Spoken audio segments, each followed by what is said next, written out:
It's been 4 days since the Ford government made masks optional at schools across Ontario. And now more and more families across the province say they feel abandoned by a system which is supposed to protect all children. We've given up on protecting people, like we've given up on caring.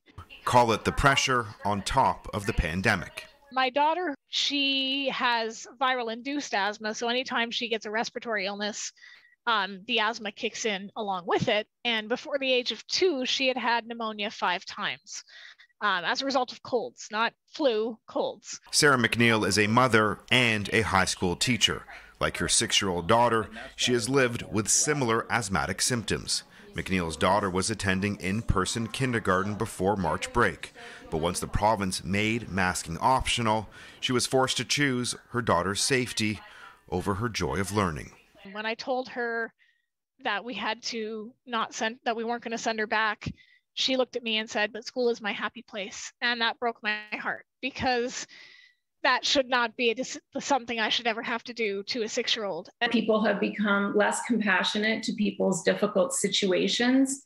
And I feel I put myself and my family at risk for even asking for help and compassion. Each family's situation differs. Anne Marcille's 10-year-old son is awaiting neurosurgery.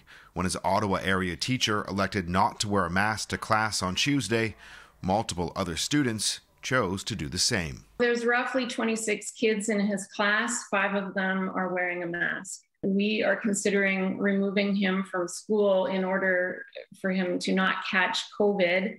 And because if he catches it, he won't be able to have the surgery. And we've been waiting quite some time for this. Removing the mask mandate does not mean the risk is gone.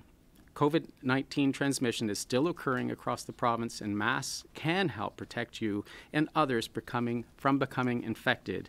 The provincial government and Ontario's medical officer of health have said that the mask mandate has been lifted in part because hospitalization and case counts have stabilized, that we need to learn to live with COVID-19.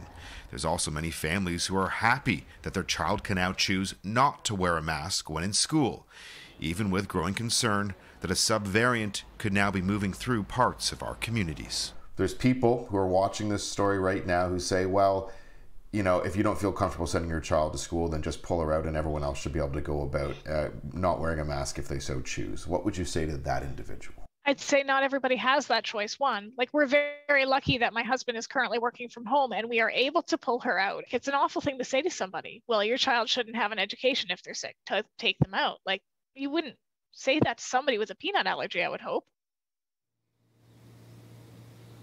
Here in Toronto, the TDSB is still strongly recommending that all students and staff wear a mask while inside school. Now, as we told you earlier this week, one Hamilton school board has kept their mask mandate in place for 2 weeks, defying the provincial government's order.